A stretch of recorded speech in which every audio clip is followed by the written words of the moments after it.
할렐루야.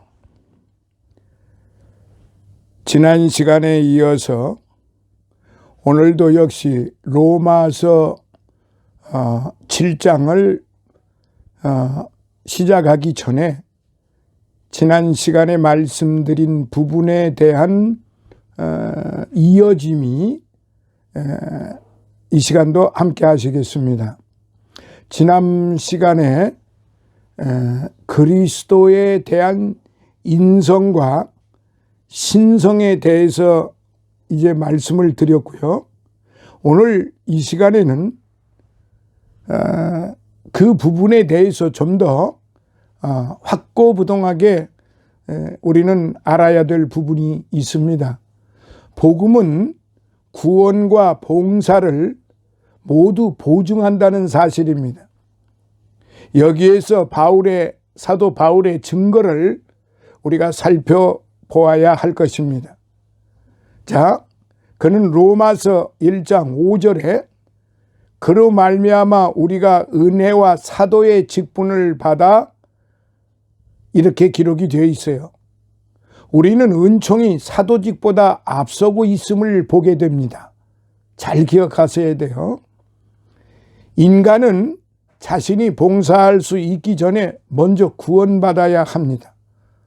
구원받지 못한 사역자들은 고린도 후서 11장 13절로부터 15절에 묘사되어 있는데, 예수님께서는 온 세상으로 나가라고 말씀하시기 전에 내게로 오라고 말씀을 하십니다. 이 중요한 거예요. 예수님께서 온 세상에 나가서 복음을 전하라고 그 말씀을 전하시기 전에 내게로 오라고 말씀을 하십니다. 요한 웨슬레가 이에 대한 위대한 신뢰였어요. 그래서 복음은 믿음으로 얻어지는 거지 행함으로 얻어지는 것이 결코 아니라는 사실이에요. 로마서 5장 1절, 에베소서 2장 8절부터 9절을 한번 보십시오. 자, 이제 요 부분에 대한 이 복음의 그 법정에 대한 세 번째에 대해서 복음에 대한 바울의 감사가 6절로부터 15절까지 이루어지고 있습니다. 바울은 모든 로마의 신자들에게 하나님의 사랑하심을 입고 성도로 부르심을 입은 모든 자에게 하나님 우리 아버지와 주 예수 그리스도로조차 은혜와 평강이 있기를 원하노라라고 7절에 그렇게 말하고 있습니다. 우리는 바울이 그들을 성도로 부른 것에 주목해야 합니다. 성도. 시편에 보면은 성도는 존귀한 자라고 그랬어요. 그러니까 이 성도라고 하는 표현은 목사보다, 장로보다, 집사, 권사보다 어떤 교회의 직분보다도 더 거룩한 표현입니다. 그런데 이 성도라고 하는 이 표현이 가장 낮은 것으로 오늘날 현대 신약 교회에서, 특히 21세기 교회 내에서 성도라고 하는 표현이 가장 낮은 것처럼 생각하는데 이게 큰 문제가 있는 겁니다. 성도 위에 목사가 있는 게 아니에요. 성도 위에 장로가 있는 거 아니에요. 성도는 존귀함을 받는 자라고 되어 있습니다. 자, 성경을 한번 보겠습니다. 시편 16편에 꼭 찾아보세요. 그리고 잘 들으시고요. 시편 16편에 땅에 있는 성도는, 이렇게 시편 16편 1절로부터 8절까지 있는 말씀이에요. 땅에 있는 성도는 존귀한 자니 나의 모든 즐거움이 저희에게 있도다. 아멘. 땅에 있는 성도는 존귀한 자니 어째서 이 말씀이 가장 낮은 것으로 해석이 되어야 합니까? 물론 그렇게 생각을 안 하는 교회도 있지요. 그런데 이 부분을 오늘날 조직된 교회에서 그렇게 많이 거론하지 않는다는 거지요. 목사가 제일 높은 줄 알아요. 장로가 제일 높은 줄 알아요. 특히 여성도들 중에서 권사의 위세가 하늘을 찌를 듯해요. 이게 너무 웃기는 일 아니에요? 장로의 위세가 하늘을 찌를 듯해요. 이게 어찌된 일입니까? 성도예요. 성도가 존귀한 자니, 그렇게 성경이 분명히 기록이 되어 있는데 이 존귀한 성도라고 하는 이름을 왜 그렇게 낮은 자세로 낮게 표현을 해서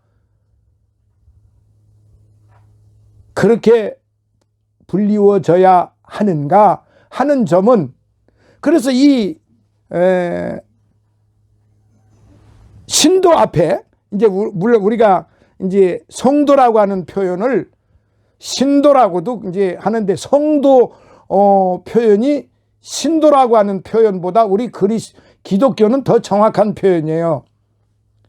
신도라고 하는 표현보다 성도라고 하는 표현이 더 정확한 표현이다 이 말이죠. 우리 입장에서 볼 때.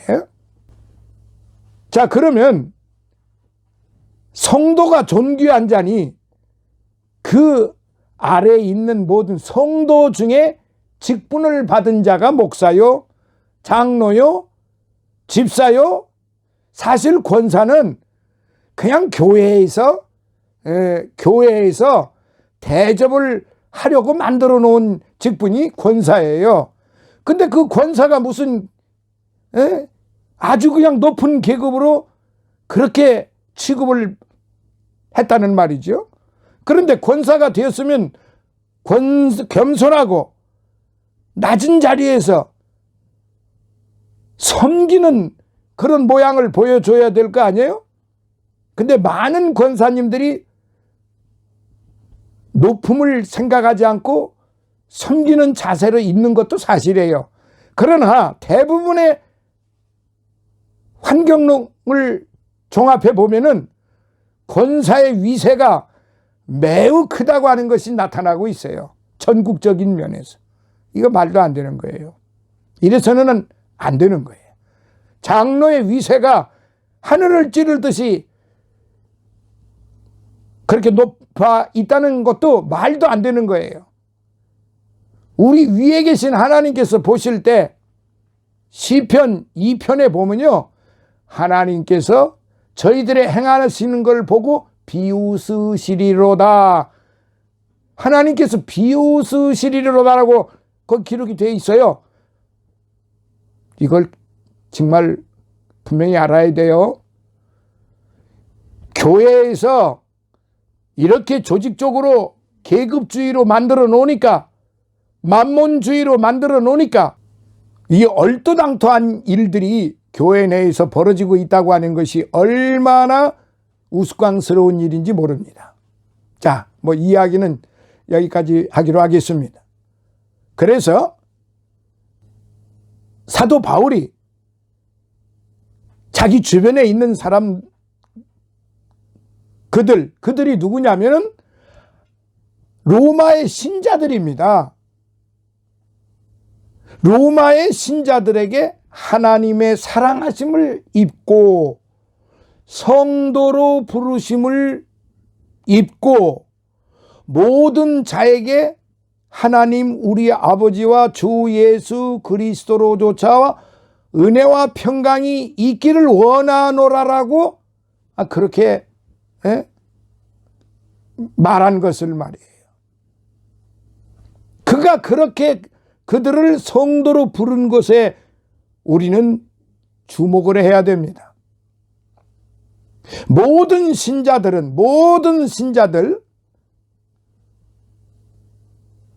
하나님 보시기에 성도라 이 말이에요. 우리 사람들이 볼 때 교회 내에 그 조금 스스로 높다고 하는 직분을 가지고 있는 자들이 맨 밑으로 말하는 거 평신도, 거기 평신도가 평자가 왜 들어갑니까? 왜 평입니까? 다 동일한데. 목사나 장로나 집사나 기타 모든 사람들이 다 동일한데 왜 거기에 평자를 집어넣느냐 이 말이에요. 이거 가톨릭으로부터 내려온 언어 문화예요. 왜 이런 것들을 고치지 않고 가는지. 하나님 보시기에 성도라, 평성도 아닙니다. 하나님 보시기에 모두가 동일한 성도다. 우리는 또한 여기에서 은혜가 평강보다 앞선다는 사실을 주목해야 합니다. 은혜가 없는 평강이란 있을 수 없는 것입니다. 이사야서 57장 21절, 예레미야서 6장 14절, 누가복음 7장 50절, 8장 48절, 로마서 5장 1절, 데살로니가전서 5장 3절에 은혜가 없는 평강이란 있을 수 없다는 말씀이에요. 바울 자신이 기록한 13개의 서신에서 매번 은혜와 평강이란 말로 서두를 시작합니다. 은혜와 평강. 베드로전서와 요한 3서도 이와 마찬가지예요. 은혜라고 하는 것은 값없이 얻은 호의이고 창세기 6장 8절에서 최초로 언급이 됩니다. 그것은 가장 위대한 하나님의 두 번째 속성인 것 같은데 거룩함이 첫 번째 속성이고, 그리고 그것은 그리스도의 희생을 대가로 한 하나님의 공의로서 판독되고 이해될 수가 있는 것입니다. 그래서 바로 거룩함이 첫 번째 속성이요, 정말로 은혜가 두 번째 속성. 그러니까 이 거룩한 속성과 은혜라고 하는 속성, 이 두 단어 속에 하나님의 그 속성이 다 드러나 있는 것입니다. 여기에 예수 그리스도의 성자 하나님의 속성이 은혜와 거룩함과 은혜로 딱 되어 있다는 사실입니다.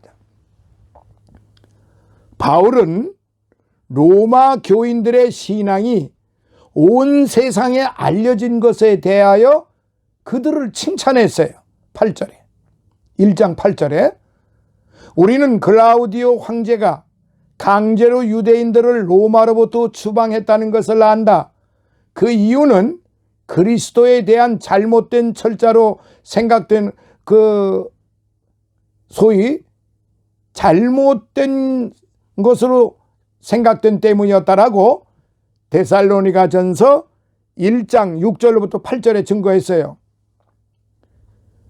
그리고 바울은 그들과 또한 자신을 위해 스스로 끊임없이 기도하고 있음을 로마 교인들에게 확신시켜 주었습니다.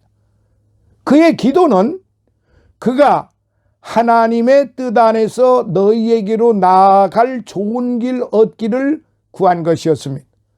하나님께서 후에 이러한 기도에 응답을 하셨지만 그것은 바울이 생각했던 것과 같은 방식으로 행해지지는 않았습니다. 로마로 가서 은사를 서로 주고받았으면 했다고 그렇게 말했죠.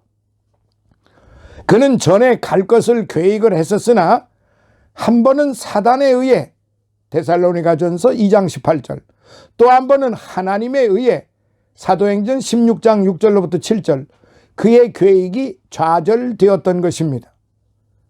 그리하여 바울의 인간적 계획은 오늘날 그리스도인의 계획과 같이 영감된 것이 아니었다는 사실이에요. 인간적 계획은 아무리 좋은 계획이라 할지라도 영감의 계획이 아니라 이 말이에요. 즉 하나님의 일은 영감의 계획으로 되어지는 것이지 사람의 인간적 계획으로 되어지는 것이 결단코 아니라는 사실을 여기서 확실하게 증명해주고 있는 것입니다. 그러니까 우리의 계획은 우리가 계획이 있다 할지라도 그 우리의 계획은 그냥 우리의 계획이지 하나님의 계획은 하나님의 일은 하나님께로부터 나오는 것, 즉 성령으로부터 나오는 것이지 인간의 사고에 의해서 나오는 것이 결코 아니다.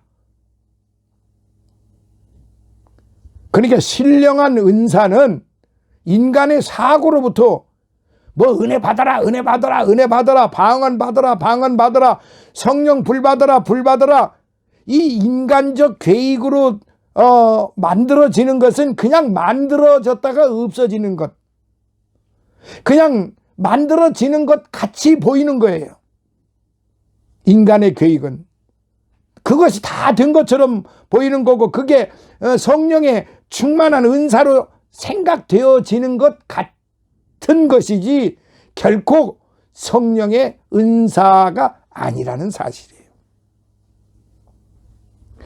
하나님의 계획, 신령한 은사는 하나님에 의해서 성령에 의해서 이루어져야만, 여기 지금 바울 자신도 자신이 세웠던 계획이 다 무너지잖아요.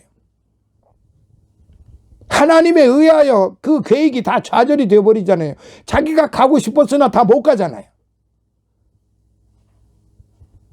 오늘날 우리 모든 이들은, 우리 그리스도인들은 특히 그 지도자라고 하는 사람들은 너나 나나 할 것 없이 이 부분을 확실하게 하지 않으면 엄청난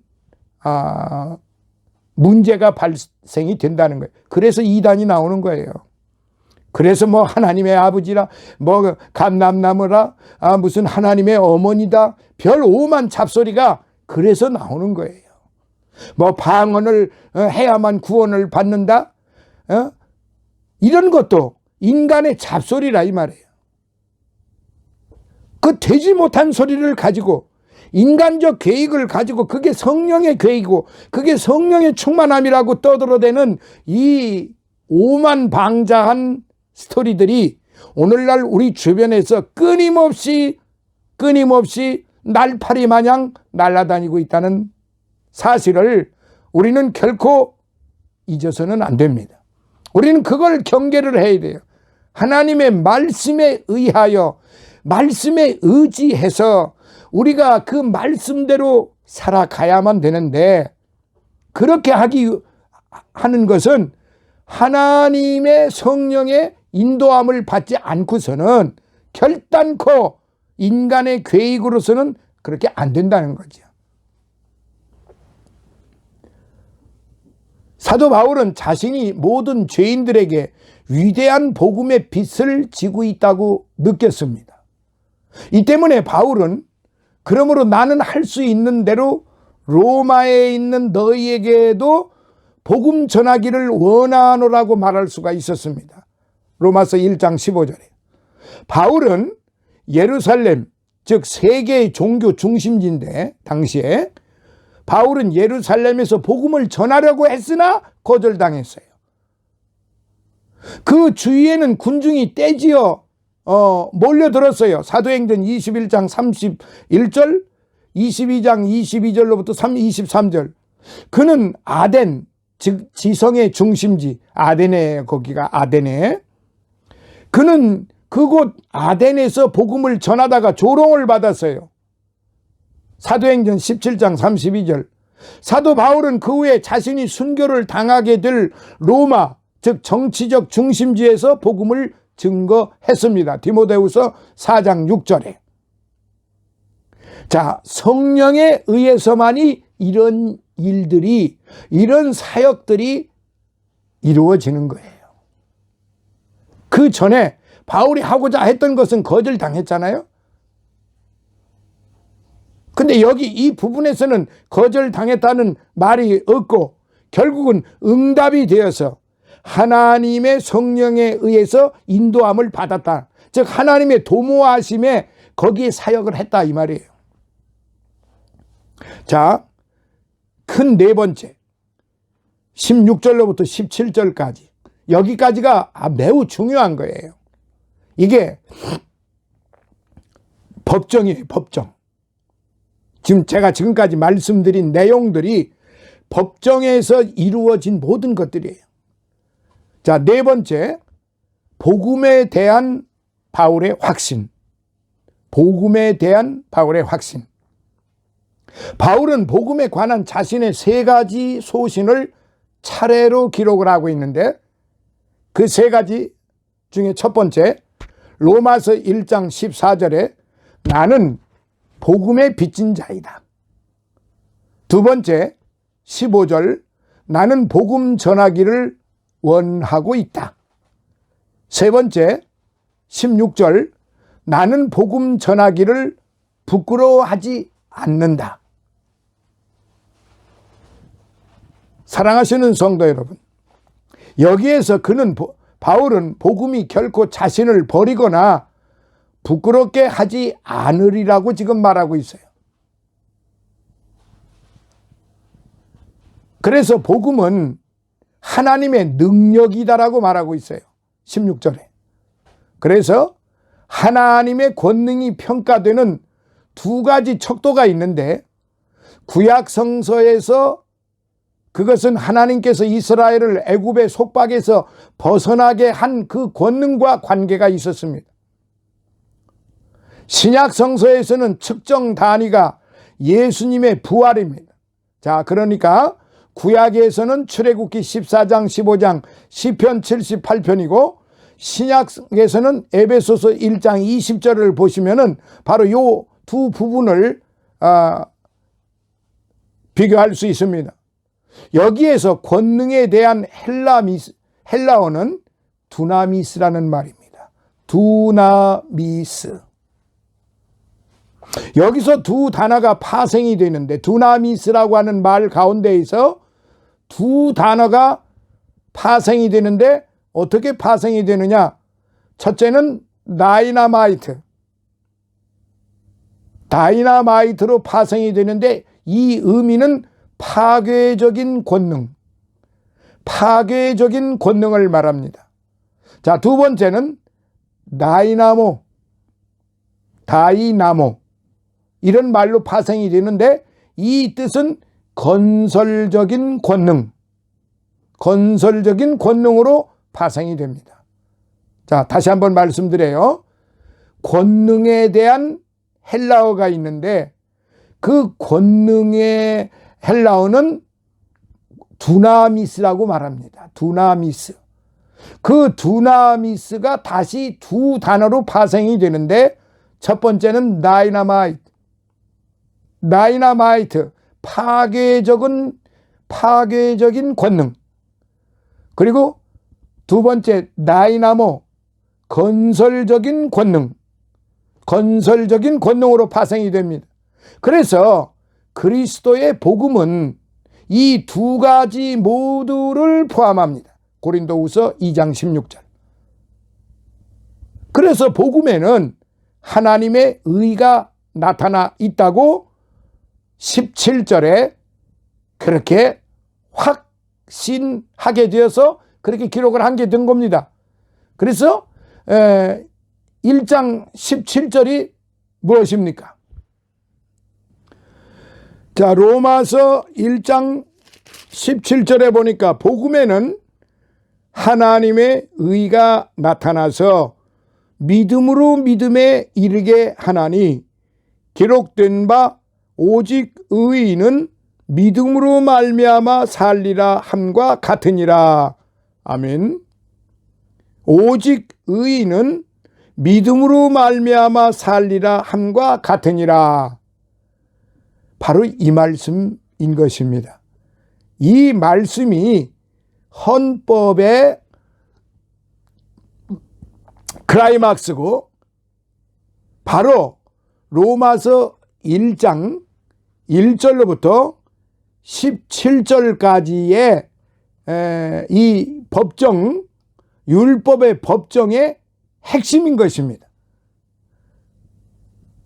바로 종교개혁을 일으킨 개톨릭 신부였던 마르틴 루터가 개톨릭이 얼마나 잘못하고 있고 얼마나 성경에서 벗어나 있는지를 확실하게 하게 해주기 위하여 성경을 보면서 그는 바로 이 로마서 1장 17절에 깨달음을 받고 종교개혁의 횃불을 붙인 겁니다.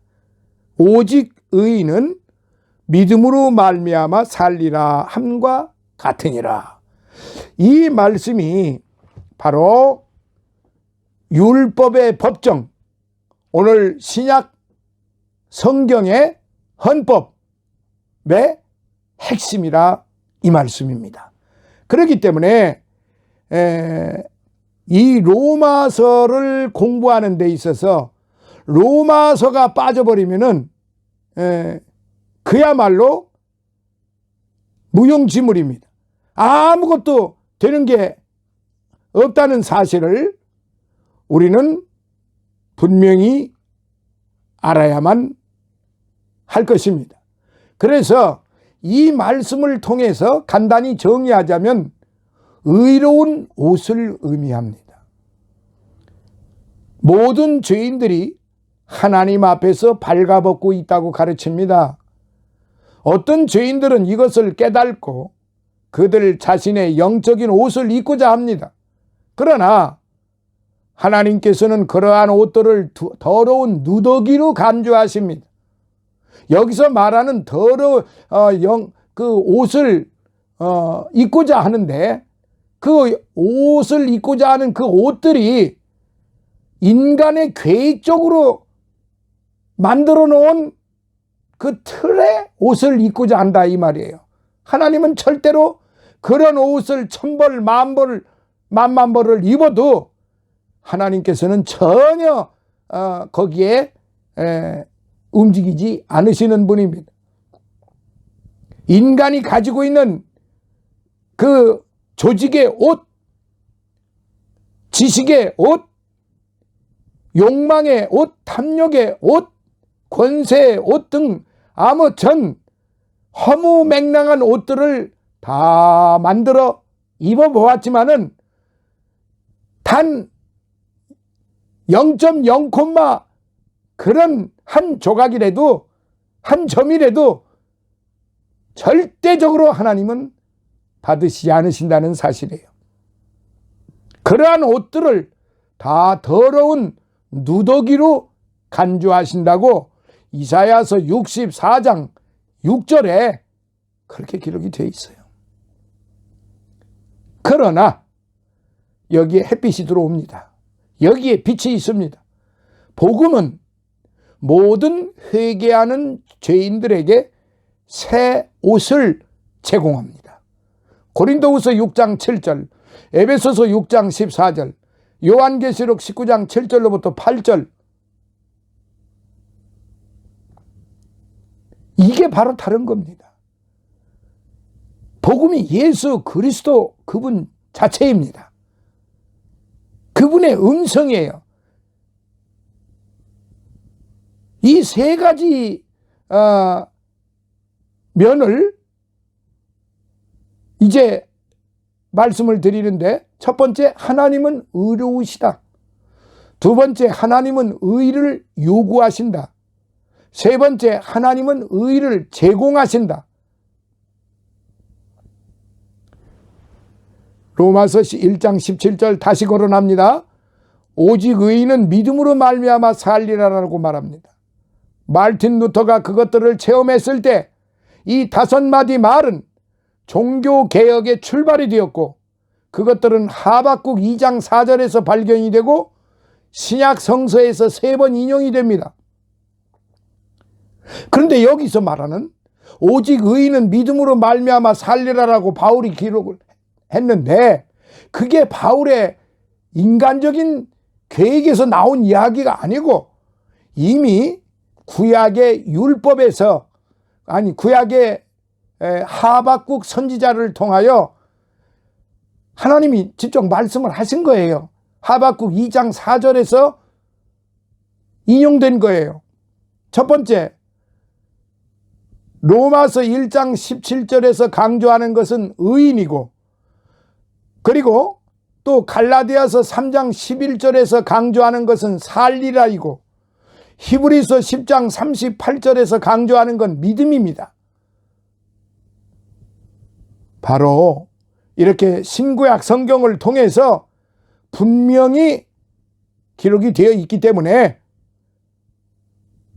사도 바울은 결코 자기 말을 한 게 아니에요. 오늘 저와 여러분들이 바로 이 말씀을 통해서 이제 우리 자신이 과연 어떠한 신앙생활을 해야 하느냐, 어떻게